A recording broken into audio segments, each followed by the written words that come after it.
This video is all about the power series.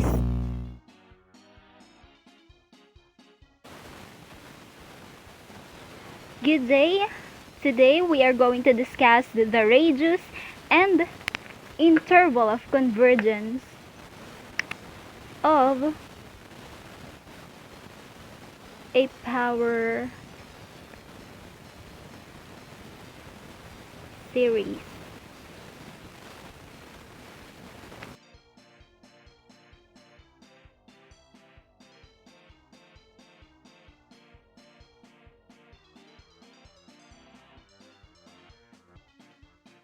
To start with, I have here different examples to prove the theorem number 3. So in theorem number 3, it says there that if the absolute value of x minus c is less than r, it will converge. But if the absolute value of x minus c is greater than r, then it will diverge. So, ang gagamitin natin dito is the first statement. So, where x is equal to c, or our constant. So, let's start with our first example. We have here, if the series of x minus 2 raised to n over n plus 1 times 3 raised to n from as n is equal to 0 to infinity. Dito ang gagamitin natin ay ratio test. So, we have here the limit.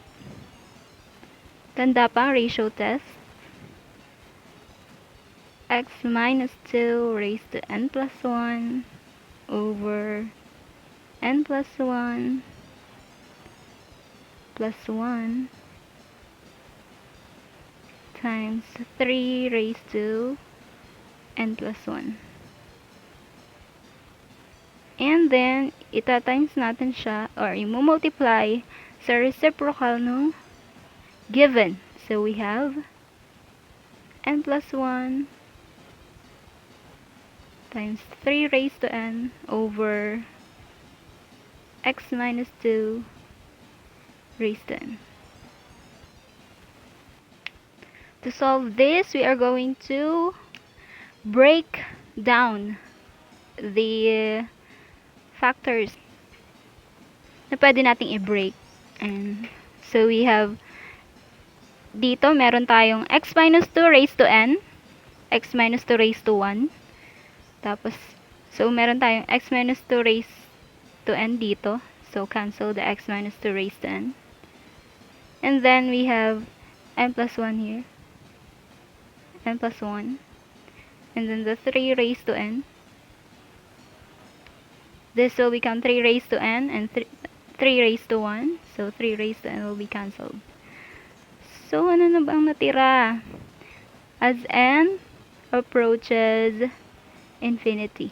So, the limit as n approaches infinity, we have, sa numerator natin ay, meron tayong x minus 2 raised to 1. So, hindi na natin nilalagay yon. And then,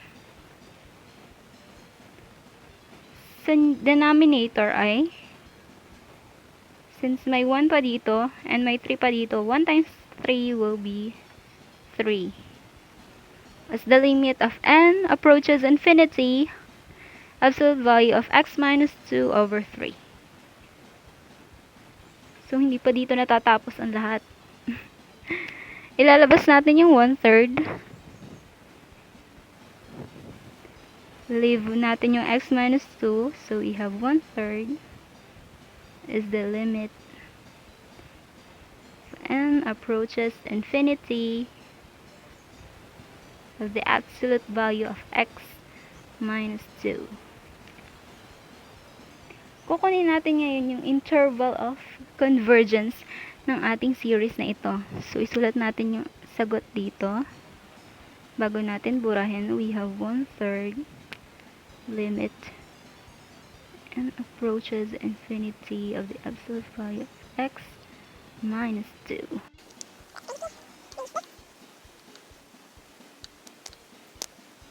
Para mahanap natin ang interval of convergence, so sinasabi dito na kapag ang row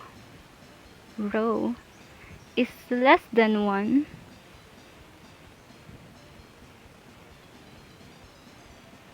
ang row kapag the absolute value of x minus 2 is less than 3.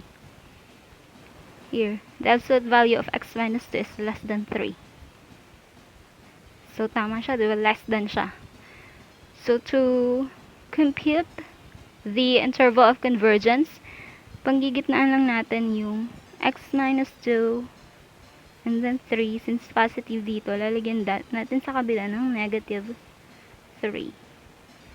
So, to cancel yung kasamang constant ng variable na x, so we have to add 2 here, add 2 there. So we have, ang natira ay x is less than 5 but greater than negative 1. So our interval of convergence is negative 1 and 5. So pakitandaan natin are. Kasi gagamitin natin siya to measure the series or to prove that the series, if the series converge or diverge using the ratio test. Ano natin dun eh. I is equal to negative 1 and 5. Para matest natin kung ang interval of convergence na ito is kung nag-converge nga ba dito sa series natin or nag-diverge. So, the values of this will serve as the values of x. Isa-substitute lang natin siya sa value ng x to the given. So, we have here, let's test for x is equal to negative 1.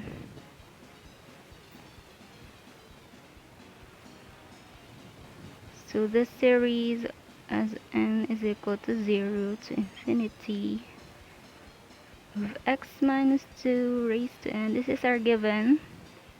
N plus 1 times 3 raised to n. So we're going to plug in the negative 1 value to x. So we have negative 1 minus 2 raised to n over n plus 1 times 3 raised to n. And then negative 1 minus 2 is negative 3 raised to n over n plus 1 times 3 raised to n. So, itong numerator natin, pwede natin siyang i-break down pa into the series n is equal to 0, or forget 0,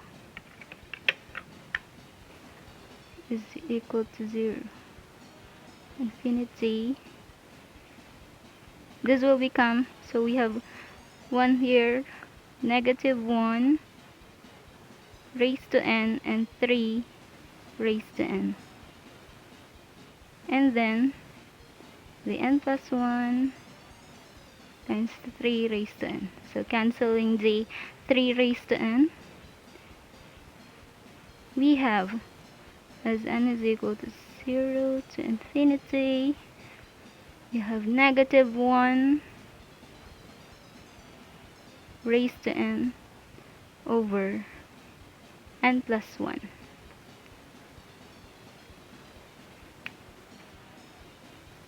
So as you can see, the answer that we got is an alternating series. Okay, because of the negative 1 raised to n, it's alternating.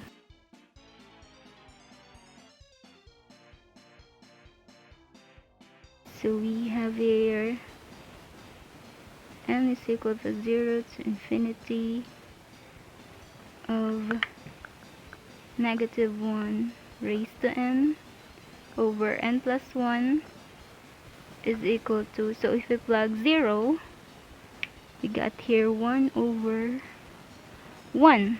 So it will become 1. And then the next value will be, we have 1 here, so negative 1 over 2. Negative 1 over 2. And then for the third one, we have plus, so plug in the 2 for n, we have 1 over 3. Positive. It's alternating. Did you observe that? So when we have an alternating series, we can say that this, the value for x is equal to negative 1 and 1 over n plus 1, it will diverge. Why? Because the following infinite values of this series would be 1. So plug in 0, we have 1. We have, if we have 1 here, 1 plus 1 is 2, so 1 half. We have 2 here, 2 plus 1 is 3, we have 1/3. And so on and so forth.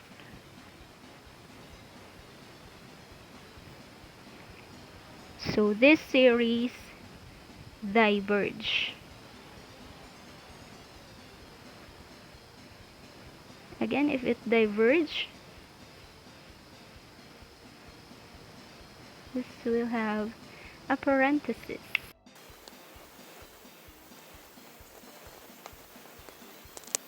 We identified the interval of convergence. And if the value of x is equal to negative 1, we will get the series diverge, or converge rather. And if we have as x is equal to 5, the series diverge. What about its radius? Let's place it here. Radius. It says that 1 over r, the absolute value of x minus c, is less than r. So in this situation, the series will converge as x is equal to c, or the constant value. And then our radius here will be equal to, so if we were to this is what we got. We are going to look this answer will look like this, isn't it? So I have here 1 over 3, the absolute value of x minus 2 is less than, so in here r, so our The value of r is 3. So our radius would be 3. Let's take another example na ibinigay sa atin ng ating professor, si Sir Richmond Jet Marasigan. Nasagutan sa ating midterm. And that would be the series as n is equal to 1 to infinity of negative 1 raised to n times n over 4 raised to n times x plus 3 raised to n. So, let's do it.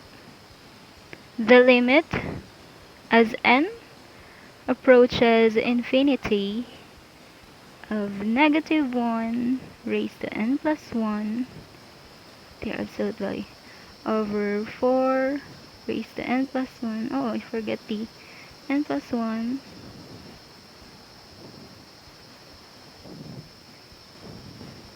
times x plus 3 raised to n plus 1. So, dito, para hindi tayo masyadong malito, isama na natin ito sa numerator. Ganun din naman yan. So, let's rewrite it.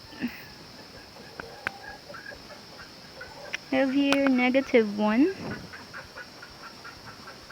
raised to n plus 1 times n plus 1 times 3 plus times x plus 3 raised to n plus 1 over 4 raised to n plus 1. And then, ita-times natin siya sa reciprocal ng given. So, we have 4 raised to n. So, our numerator. 4 raised to n over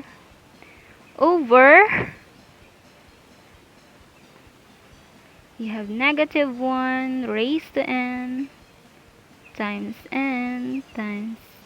x plus 3 raised to n. And don't forget the absolute value.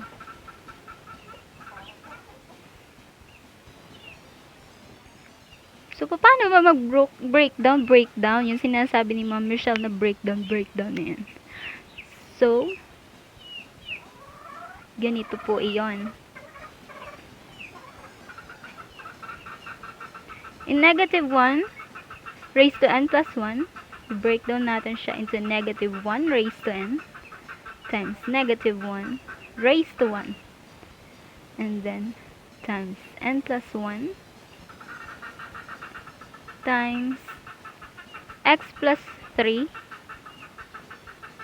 raised to n times, i-breakdown din natin siya, x plus 3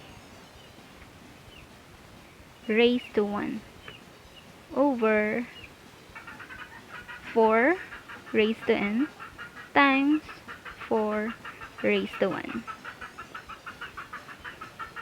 Nakuha na ba? Pag-breakdown. Sanay na kayo dyan. Sure. Negative 1 raised to n times n, then x plus 3. Kaya natin ginagawa yung breakdown na yan ng mga expressions natin para makancel natin yung mga hindi na kailangang mga bagay-bagay. So, dito makakancel natin yung negative 1 raised to n, the x plus 3 raised to n, and the 4 raised to n. Ayan. May nakaligtaan pa ba? Wala naman na siguro. We have here the limit of n as n approaches infinity, the absolute value of. So, natira sa atin ay negative n plus 1. So, yung negative na lang natin yung negative 1 raised to 1. Same value lang. And then the x plus 3 raised to 1. Huwag na natin isulat yung raised to 1. Over, wala naman na natira dito. And then may 4n pa dun. So, 4 times n. Here, 4 and then n. Okay? So, as what we always do, so we have here, ilalabas natin tong x plus 3 doon. So, x plus 3, the absolute value of x plus 3 as the limit of n approaches infinity of, since kukunin natin yung absolute value ng negative n plus 1 over 4n, so, magiging positive na siya. N plus 1 over 4 times n. And then, so let's continue here.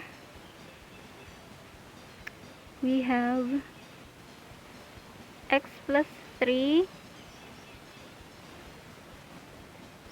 times the limit as n approaches infinity of n plus 1 over 4 times n.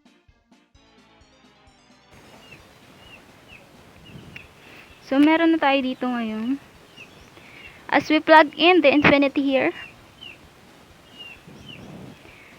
this will go to infinity. The n will go to infinity. So, we've left the 1/4. Right? Here, 1 and then 4.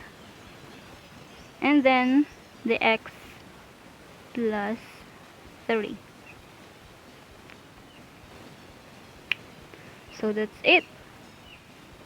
No, it's not. So, let's write here what we've got. We have 1/4 times x plus 3.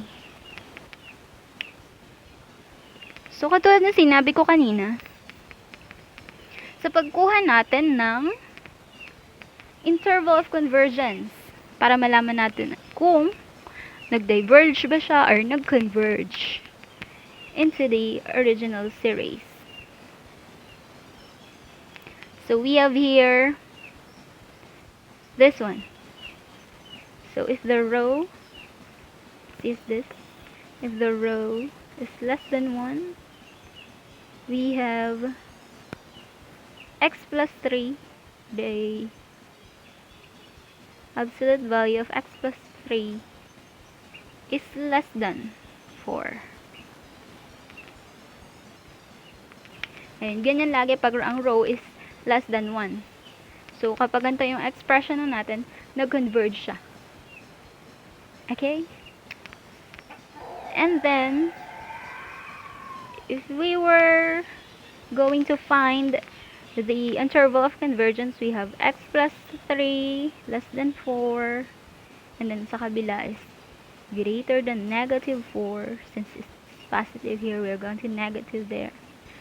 So, to cancel this 3 na kasama ng ating x na variable, we have 2 minus 3 para makancel siya. So, minus 3 sa kabila, minus 3 din sa kabila. So, nakuha natin is x is less than 4 minus 3 is what?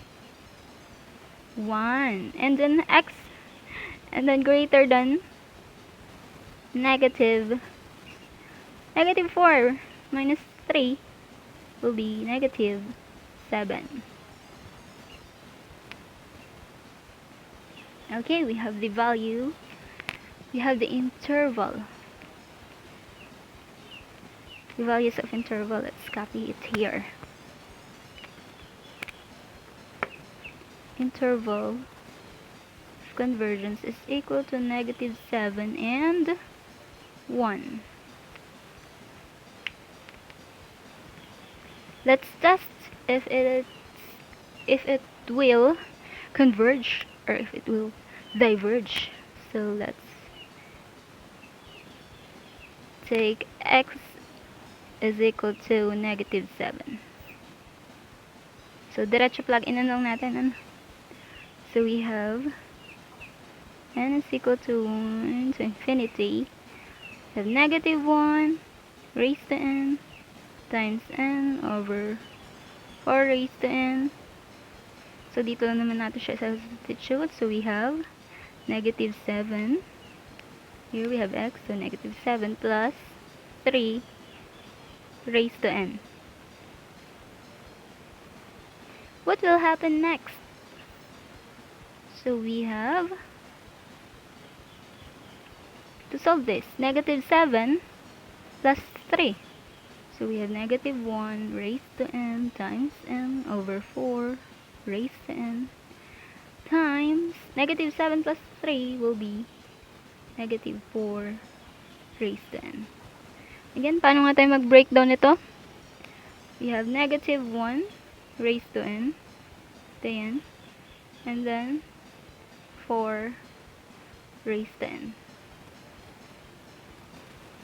So, makukuha natin series ay as n is equal to 1 to infinity, we got negative 1 raised to n times n over 4 raised to n times negative 1 raised to n times 4 raised to n.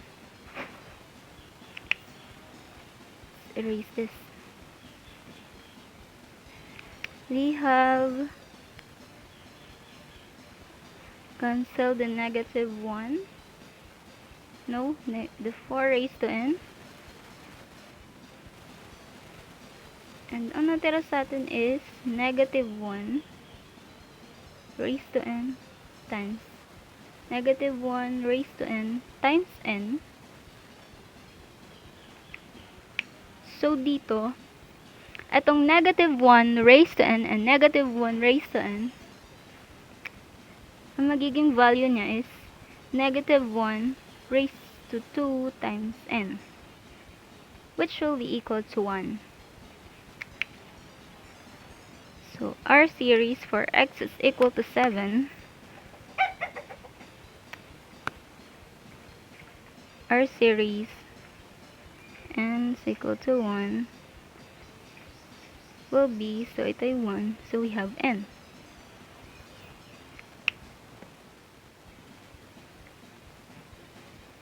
N na lang natira. So, if we were to know the values of the series, we have 1, 2, 3, 4, and so on and so forth. So, it will diverge. This will diverge.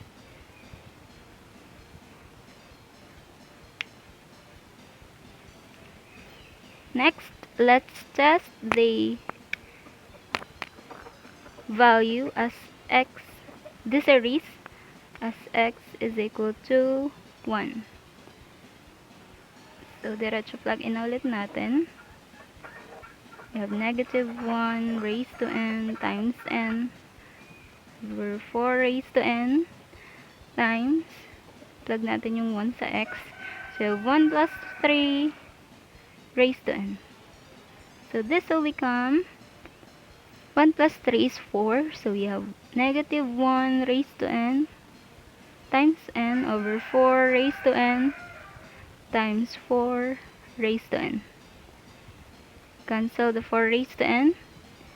We have left n is equal to 1 infinity of negative 1 raised to n. Oh, taas masyado. Negative 1 raised to n times n. So, yun yung nakuha nating series. Where x is equal to 1.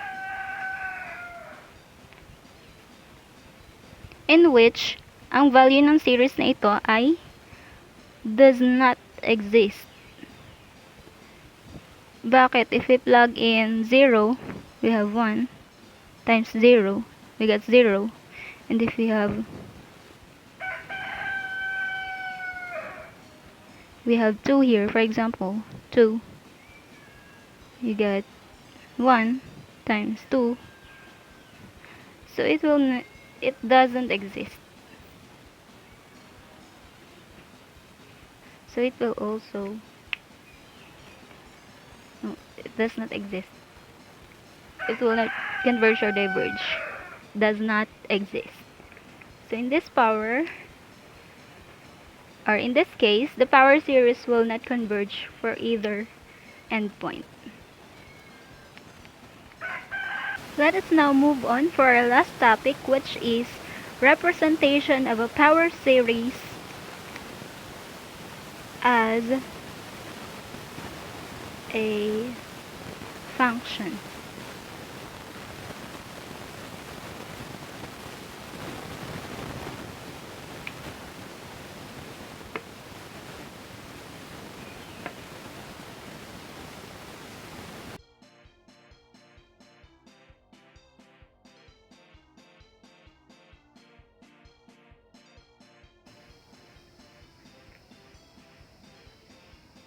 So, ito yung representation ng function. And then, sa power series naman, we have the summation of n is equal to 0 to infinity of x raised to n. Since ang x natin is, kinuha lang natin yung series, x and then raised to n, where the absolute value of x is less than 1. For that series to converge, this is the power series of this function situation.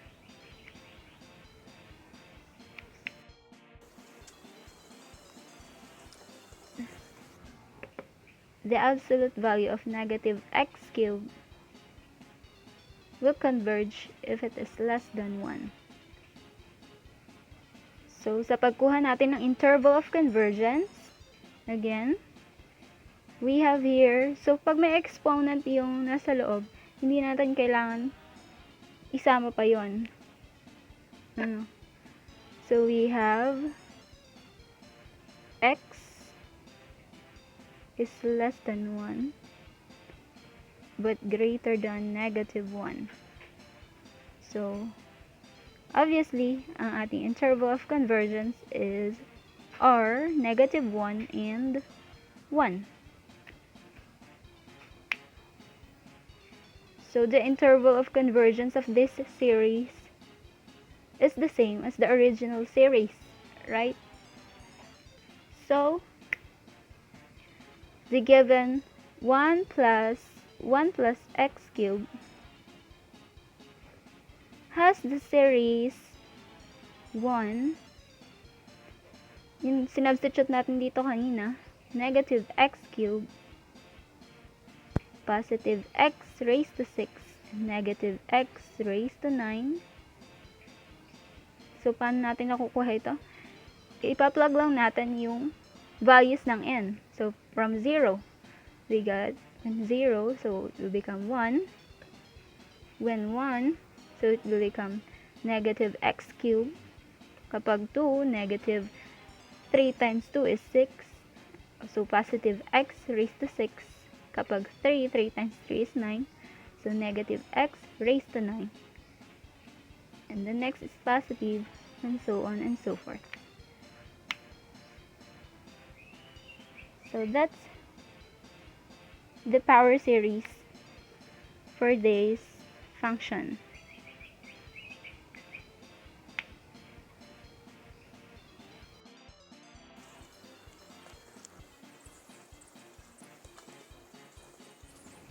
So, we have here the function of x squared over 4 minus x squared.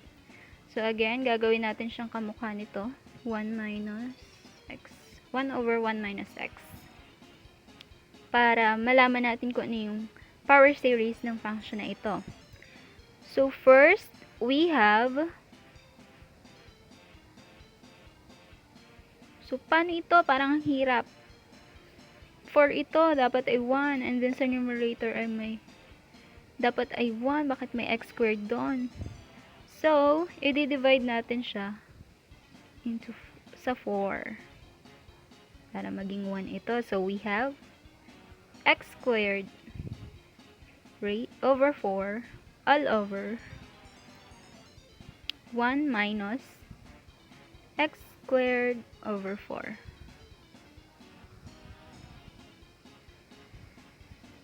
And then, ito pwede pa nating i-simplify. So, we have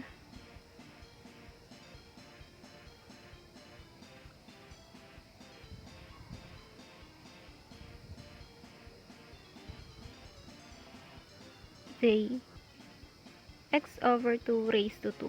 Since it will become x squared and then 2 times 2 raised to 2 is 4. So, similar value.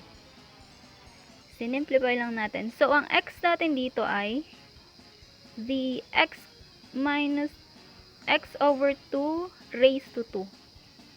So, ito pag ginawa natin sa power series ay magiging x raised to n. So, ang x natin dito ay, so we have here the series n is equal to 0 to infinity of, meron tayong x squared over 4 sa numerator. So, isasama natin siya times etong x over 2 raised to 2 times n. Since may n pa doon. So, ito yung series na nakuha natin. Hindi pa nagtatapos dyan ang lahat. Pagsasama-samahin pa natin ang kanilang mga x's. So, we have n infinity. The series of, so, paano natin pagsasamahin ito? So, we have x raised to 2 times n plus 2. Tama? And then, it will become 2 raised to 2 n is 4 raised to n. So, we have 4 raised to n plus 1.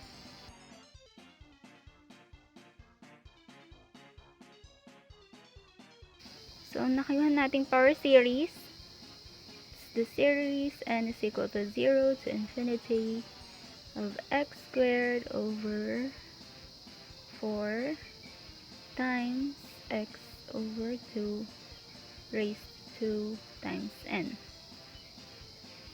in which the absolute value of x, which is x over 2 raised to 2 is less than 1 for the series to converge. So, inote lagi natin na kapag itong x over 2 raised to 2 is equal to 1, so, it does not converge. Kailangan lagi nating hanapin yung convergence niya. So, solving this inequality,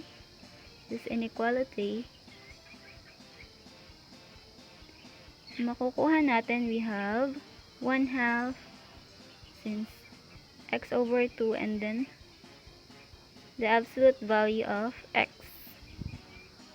squared is less than yung pagkuha natin ng interval of convergence kanina. So, is less than 2. So, we have here x less than 2 but greater than negative 2. So, obviously, our interval of convergence are negative 2 and 2.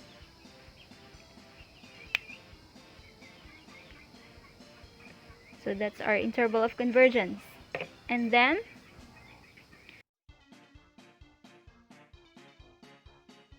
-2 and 2. And kopyahin din natin ito doon. So we have the series nakuha natin kanina. Katulad din siya nito. Pinasimplify lang natin. So we have x. Pinagsama-sama yung mga x's. 4n plus 1. So sa series na ito, we have the values x squared over 4 plus x raised to 4 over 4 raised to 2 plus x raised to 6 over 4 raised to 3 plus and so on and so forth. In which yung values ng x natin is less than 2. So it will converge. These are the interval of convergence.